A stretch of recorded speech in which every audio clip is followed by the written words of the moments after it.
नमस्कार, आप सभी का स्वागत है। मेरे साथ मौजूद हैं साइबर क्राइम के एसपी जितेंद्र सिंह। जितेंद्र सिंह जी, आपका बहुत बहुत स्वागत है। जी नमस्कार।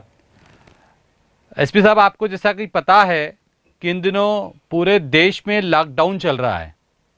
लॉकडाउन चलने के साथ साथ लोगों के साथ लगातार फ्रॉड्स हो रहे हैं।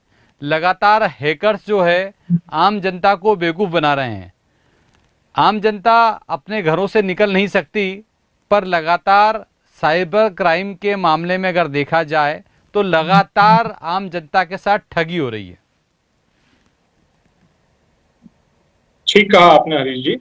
और संख्यात्मक रूप से देखें तो चूंकि जनता घरों से नहीं निकल रही, तो संख्यात्मक रूप से तो साइबर क्राइम में बढ़ोतरी नहीं हुई है।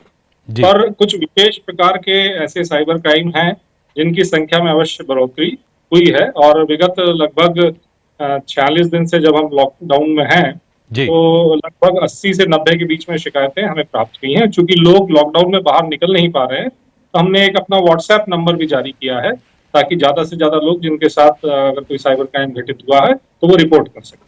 जी। एसपी साहब, किस तरह के अपराध सामने आ रहे हैं, किस किस तरह की ठगी सामने देखने को आ रही है, क्या चैलेंजेस हैं, आम जनता कैसे अलर्ट रहे? पहले ही लॉकडाउन, आदमी निकल नहीं सकता, ऊपर से ठगी।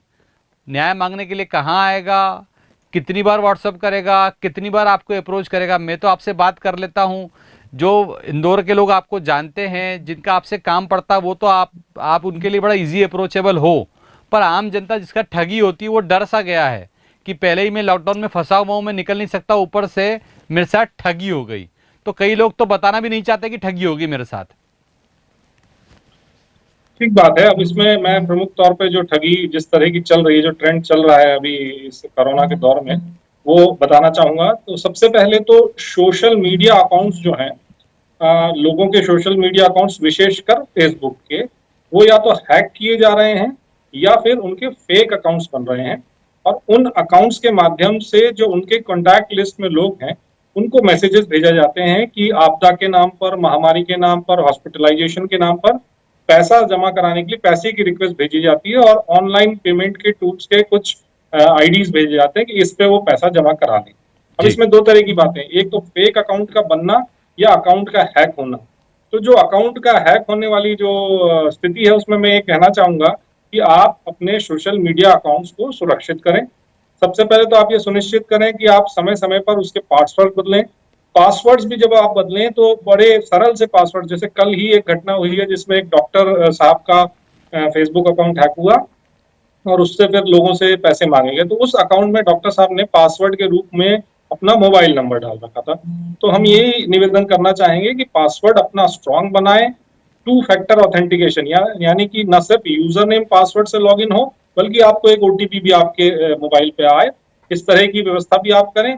और फेक अकाउंट्स के बारे में भी हम कहना चाहेंगे कि जैसे ही आपको इसकी जानकारी मिलती है, तो अपने मित्रों, अपने रिलेटिव्स को आप तत्काल मैसेज करिए कि जब तक कि वो आपसे व्यक्तिगत संपर्क ना कर लें, कोई भी अगर पैसे की मांग करता है, आप सकुशल हैं, ये आप उनको बताएंगे, तो इससे आप सुरक्षित कर सकते हैं। ये तो पहले तरह का एक ठगी है जो चल रही है। जी। दूसरी जो ठगी चल रही है वो ये है कि जो सर्च इंजिन है, जैसे जो इंटरनेट के एक नॉर्मल उपभोक्ता है, उनके लिए वो ये मान के चलते हैं कि गूगल जो है, गूगल में अगर वो कुछ भी सर्च करेंगे तो ऑथेंटिक उनको मिलेगा। तो जी। मान लीजिए मेरे साथ किसी बैंक की ठगी हो जाती है, या मुझे कोई गैस एजेंसी से गैस बुक करानी है या कुछ और, तो मैं गूगल पे कस्टमर सपोर्ट के नाम से सर्च करता हूँ। अब बिल्कुल यहाँ सही। पर भी ठगों ने कस्टमर सपोर्ट के नाम से अपने नंबर्स रजिस्टर करा रखे हैं। जी। जैसे ही आप उनको कॉल करते हैं या एक नॉर्मल आदमी उनको कॉल करता है, वो या तो आपसे कोई रिमोट एक्सेस एप्लीकेशन डाउनलोड कराते हैं, या और भी जो उनके तरीके हैं, 10 रुपए का एक गूगल फॉर्म भरवाते हैं। कैसे भी करके वो ये चाहते हैं कि आपकी फाइनेंशियल डिटेल्स उन तक, आपके कार्ड की डिटेल्स उन तक पहुंच जाए। तो ये जो दूसरा तरीका है, इसमें भी आपको ये देखना पड़ेगा कि आप कस्टमर सपोर्ट के लिए, अपने सपोर्ट के लिए ऑथेंटिक वेबसाइट्स, यानी कि मान लीजिए कि कोई बैंक है, उसकी ऑथेंटिक वेबसाइट पर आप जाएं और वहीं पर अपना सपोर्ट तलाशें तो बेहतर होगा। ये दूसरा तरीका है। जी। तीसरा जो जो ठगी चल रही है वो ये है कि जो आपके ऑनलाइन पेमेंट एप्लीकेशंस हैं, चाहे वो पेटीएम हो चाहे गूगल पे हो, उनको अपडेट करने के नाम से आपके पास एक मैसेज आता है, और फिर उस मैसेज के माध्यम से वो बहुत सारे ऐसे तरीके हैं उनके जिससे वो आपकी ठगी करते हैं।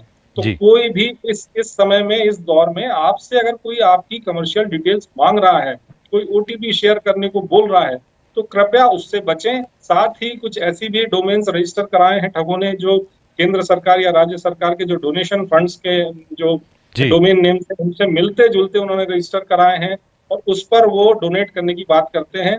इस तरह की भी ठगी लगातार चल रही है।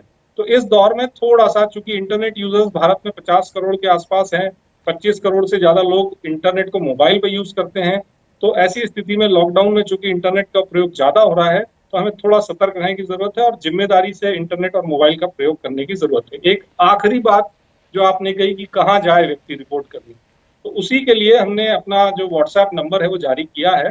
मैं आपके माध्यम से उसको यहाँ नंबर बोल भी देता हूँ, जी। 7587602710। मैं रिपीट जी। करता हूँ, 7587602710। इस नंबर पे कोई भी अगर हमको एप्लीकेशन भेजता है अपनी, उसके साथ जो ठगी हुई है, तत्काल हमारे ड्यूटी ऑफिसर उनको संपर्क करते हैं और उनकी शिकायत दर्ज करके आगे जांच शुरू। एसपी साहब, आपने ये अलर्ट की बात कर दी। मैं अलर्ट हूँ, जनता अलर्ट हो जाएगी और हम ये प्रयास करेंगे कि एक आम जनता के साथ ठगी ना हो। मेरा सबसे बड़ा सवाल साइबर एक्सपर्ट से, साइबर के एसपी से, कि जितनी शिकायतें आई हैं उन लोगों का चेहरा क्यों नहीं उजागर पुलिस कर पाती है समय पे, जो इस तरह की ठगी को अंजाम दे रहे हैं। उनके लिए क्यों सख्त पुलिस नहीं हो पा रही है कि वो सख्ती देख के जो दूसरे ठग हैं वो इस तरह की हिम्मत नहीं जुटा पाए।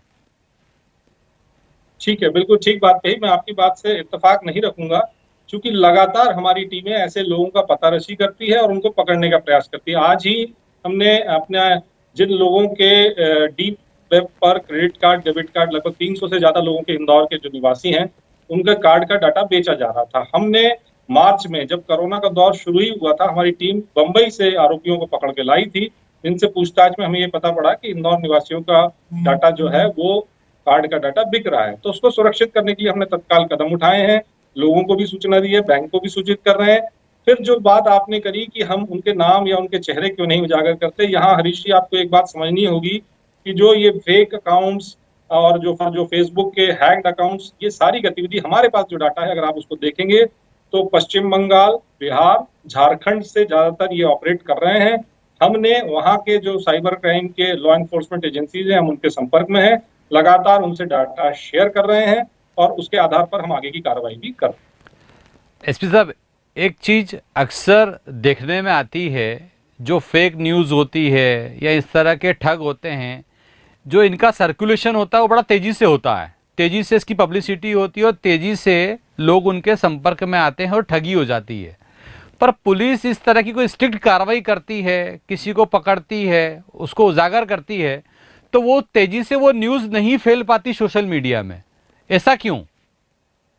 देखिए, ये इस बारे में तो मतलब चूंकि आप स्वयं इलेक्ट्रॉनिक चैनल से जुड़े हैं तो आप ज्यादा बेहतर जवाब दे पाएंगे। मैं तो इतना ही कह पाऊंगा कि जब भी हम कोई ऐसी कार्रवाई करते हैं, हम तत्काल मीडिया में जो हमारे ग्रुप्स हैं उनके माध्यम से कोशिश करते हैं कि आम जनता तक वो बात पहुंचे। और जहां तक कार्रवाइयों की बात है, फेक न्यूज की बात है, तो फेक न्यूज के बारे में अगर इंदौर शहर की बात की जाए तो जिलाधीश महोदय ने धारा 144 लगाई है ऐसी खबरों के लिए जो मिथ्या हैं, दुष्प्रचार कर रही हैं, और उन पर कार्रवाई करने का भी प्रावधान है। तो लगातार पुलिस की नजर, क्राइम ब्रांच की भी नजर उन पर बनी है और साइबर सेल की भी नजर बनी है और हम लगातार कार्रवाइयां कर रहे हैं।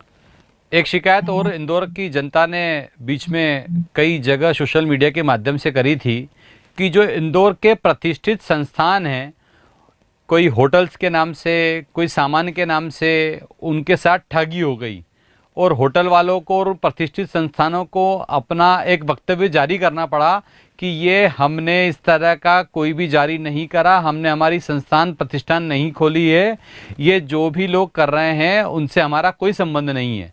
तो इस तरह के कुछ शिकायतें आप तक आई है? जैसे गुरु कृपा होटल से लेकर तमाम ऐसी होटलों के भी नाम सामने आए थे जो आम जनता के साथ उनको ठगी हो गई उनके साथ में कि नहीं, वह हम आपको खाना पहुंचा देंगे, हमारे होटल से खाना आ जाएगा, हमारी बेकरी से सामान आ जाएगा, या हमारे स्टोर से किराने का सामान आ जाएगा, सब्जियां आ जाएंगी। बिल्कुल ठीक कहा आपने, और जैसा आपने स्वयं कहा कि इस तरह के प्रतिष्ठान हैं, उन्होंने शिकायतें दर्ज कराई हैं। उन शिकायतों की जब जांच हमने प्रारंभ की तो जैसे एक गुरु कृपा की हम बात करते हैं तो जी। उसमें हमने पाया कि पश्चिम बंगाल का वो जो मोबाइल नंबर जो दिया गया था उस साइट पे, वो पश्चिम बंगाल के किसी व्यक्ति के नाम से था। और जब हमने उसकी एक्चुअल लोकेशन जहां से वो ऑपरेट हो रहा है वो पता की, तो झारखंड के सुदूर ग्रामीण क्षेत्र से वो ऑपरेट हो रहा। हमने तत्काल जो झारखंड पुलिस का पोर्टल है जिससे हम आपस में समन्वय करते हैं, उस पर वो जानकारी शेयर की है, और निश्चित तौर पे शीघ्र ही हम जब जैसे ही झारखंड से उसके बारे में सूचना मिलेगी हम आगे की कार्रवाई भी करेंगे। इसी तरह की कुछ और चीजों में हमें जब शिकायतें मिली तो हमने पाया कि असम का रजिस्टर्ड नंबर है, चल किसी और प्रदेश में रहा है, फर्जी नाम पते से लिए गए ये नंबर है। और जैसा कि कोरोना के दौर में आप समझते हैं कि इस समय बहुत ज्यादा मूवमेंट हो नहीं रहा है, तो जी। ठग उसी बात का फायदा उठाने का प्रयास कर रहे हैं कि इंटरनेट पे अपने से 1000 किलोमीटर दूर किसी शहर में वो किसी प्रतिष्ठान के बारे में इस तरह की जानकारी लेके, उनको सिर्फ एक ही बात से मतलब है कि कोई भी व्यक्ति उनकी उस लिंक को क्लिक करे, उनके उस फोन नंबर को फोन लगाए, और वो फिर वही 10 रुपए का रजिस्ट्रेशन या आपका रिमोट एक्सेस एप्लीकेशन आपसे डाउनलोड कराएं और ठगी कर सकें। हम लगातार इस विषय पर इस शहर में एडवाइजरीज भी जारी करते हैं। हमने 4 एडवाइजरी लगातार जारी की हैं, किस किस तरीके से आम जनता उससे बच सकती है, सचेत रह सकती है, इसको हम कैसे रोक सकते हैं। तो हम पूरा प्रयास ईमानदारी से अपनी तरफ से कर रहे हैं। एसपी साहब, आपने कहा कि आपके पास 80 से 90 शिकायतें आ चुकी है साइबर क्राइम में कि लोगों के साथ किस किस तरह की ठगी हुई है। तो चौंकाने वाली ठगी कौन सी थी? कौन सा अब एक नया चलन हुआ इन दिनों लॉकडाउन में? इस तरह का कोई एग्जाम्पल है, इस तरह का कोई केस जिसे जनता अलर्ट रहे? कुछ चीज़ें सामान्य हैं जो आप आए दिन कहते हैं, बताते हैं, पर इस समय पे कुछ इस तरह के केस सामने आए जिसको आप बताना चाहेंगे जनता को और उनको अलर्ट करना चाहेंगे? देखिए, जैसा हरीश जी आपने कहा कि जो चौंकाने वाले इसमें ट्रेंड अभी जो आया है वो ये है कि जो समाज के प्रतिष्ठित व्यक्ति हैं, जैसे रिटायर्ड कर्नल हैं, पुलिस अधिकारी हैं, डॉक्टर्स हैं, समाज सेवी हैं, राजनीतिज्ञ हैं, इनके फेक प्रोफाइल, इनके कहीं ना कहीं सोशल मीडिया से इनका फोटो कॉपी किया जाता है, चुराया जाता है, और एक फेक प्रोफाइल बनाया जाता है, और फिर उसके माध्यम से पैसा मांगा जाता है। अब जैसे रिटायर्ड कर्नल साहब जो हैं, उनके जो कॉन्टैक्ट लिस्ट वाले लोग थे उनसे पैसा मांगा गया। चूंकि उम्र दराज थे कर्नल साहब, तो लोगों ने मानवता दिखाते हुए तत्काल रिस्पॉन्ड किया, तो 2 लाख रुपए लगभग उनसे जो जुड़े खाते थे, उनके जो परिचित लोग थे, उन्होंने ऑनलाइन जो ठग ने खाता बताया था उसमें जमा कराया। इसकी जब पड़ताल हमने करी तो वही किस्सा निकला कि दूसरे प्रदेशों के, सुदूर प्रदेशों के मोबाइल्स और वॉलेट्स बनाकर और इस तरह की ठगी की गई। तो चौंकाने वाला ट्रेंड है कि इसमें जो समाज का प्रतिष्ठित वर्ग है, डॉक्टर्स, पुलिस, रिटायर्ड कर्नल, फौजी, उनके नाम से भी ये ठगी करने का प्रयास कर रहे हैं। एक मुख्य सवाल एसपी साहब आपसे, चिंता की बात है कि हमारे प्रदेश के अलावा दूर दराज से लोग इस तरह की ठगी कर रहे हैं और लोगों को ठग रहे हैं। उनका प्रावधान क्या है? उन्हें किस तरह की सज़ा मिलेगी और इसकी रोकथाम के लिए क्या कदम उठाएंगे cyber crime, cyber cell department? देखिए, जहां तक सजा की आपने बात करी तो किस दो इसमें 3-4 बातें हैं।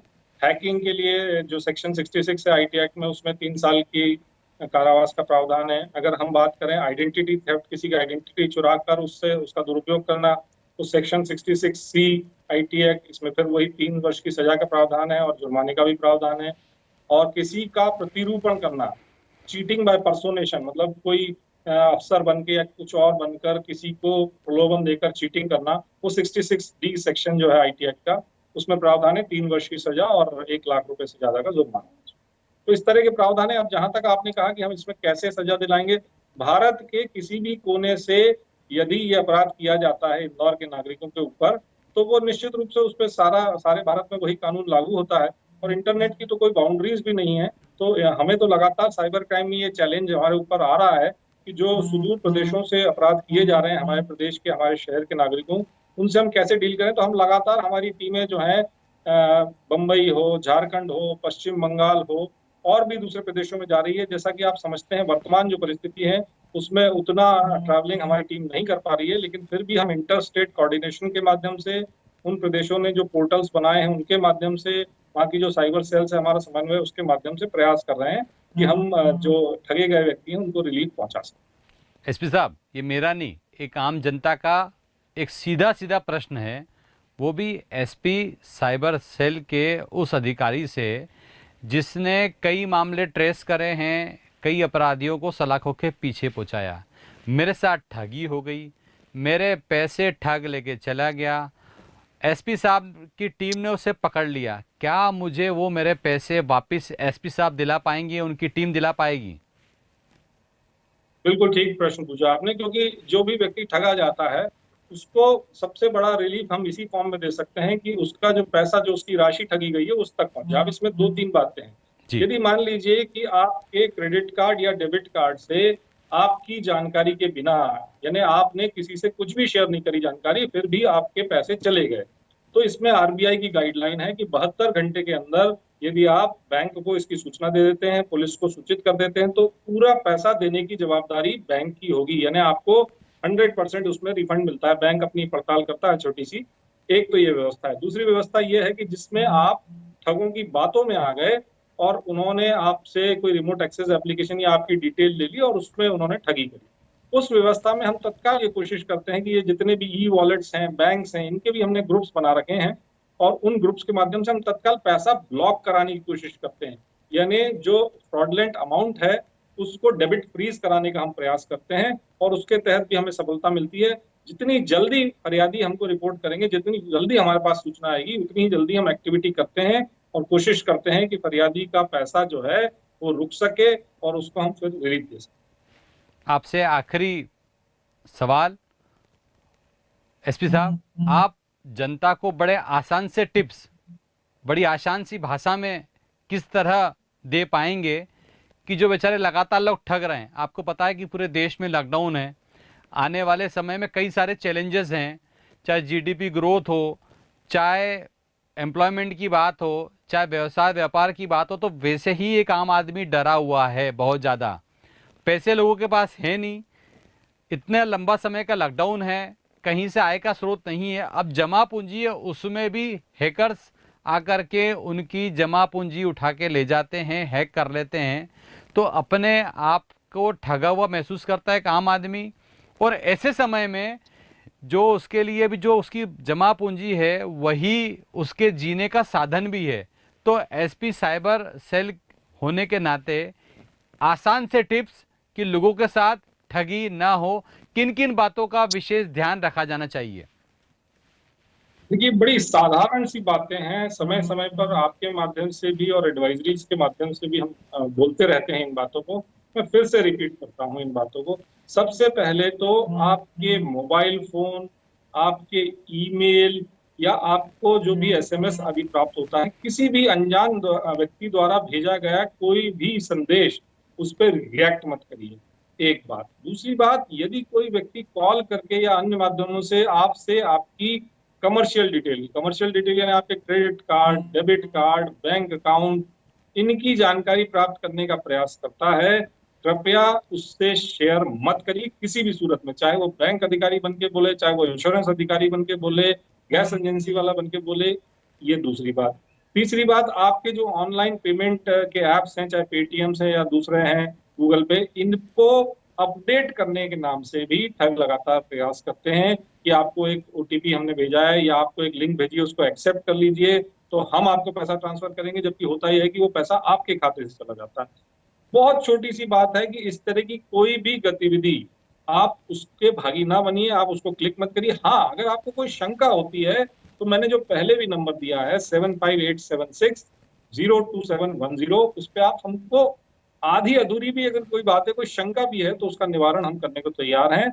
लेकिन आप किसी भी अनजान व्यक्ति के द्वारा किसी भी प्रलोभन में ना आए, कोई लिंक पे क्लिक ना करें और सोशल मीडिया की जहां तक बात है, अपने सोशल मीडिया अकाउंट्स को और सुरक्षित बनाइए, उनके पासवर्ड्स को और स्ट्रॉन्ग करिए, टू फैक्टर ऑथेंटिकेशन उसमें लगाइए, अपने फोटोग्राफ्स को लॉक करिए। क्योंकि जैसा हरीश जी आपने कहा कि इंटरनेट की उपस्थिति अब कम होनी नहीं है, इसलिए ये सब साइबर हाइजीन के तहत हमको फॉलो करना पड़ेगा। जी। यदि आप एटीएम जाते हैं तो उसमें आप अपना पिन जो है उसको कैसे एंटर करना है, ये सब छोटी छोटी बातें जो हैं, इनका हमको लगातार ध्यान रखना पड़ेगा। और जैसे कि हम अपनी नगद राशि को सुरक्षित रखते हैं, ऐसे ही हमारे क्रेडिट कार्ड और डेबिट कार्ड की भी सुरक्षा अब हमको करनी पड़ेगी। तब जाकर हम इन जो ठगोरे हैं, फ्रॉडस्टर्स हैं, इनकी मंशा को विफल कर पाएंगे। ये थे साइबर सेल के एसपी जितेंद्र सिंह, जिन्होंने हमसे विशेष चर्चा की। बहुत बहुत धन्यवाद एसपी साहब हमसे बात करने के लिए। धन्यवाद।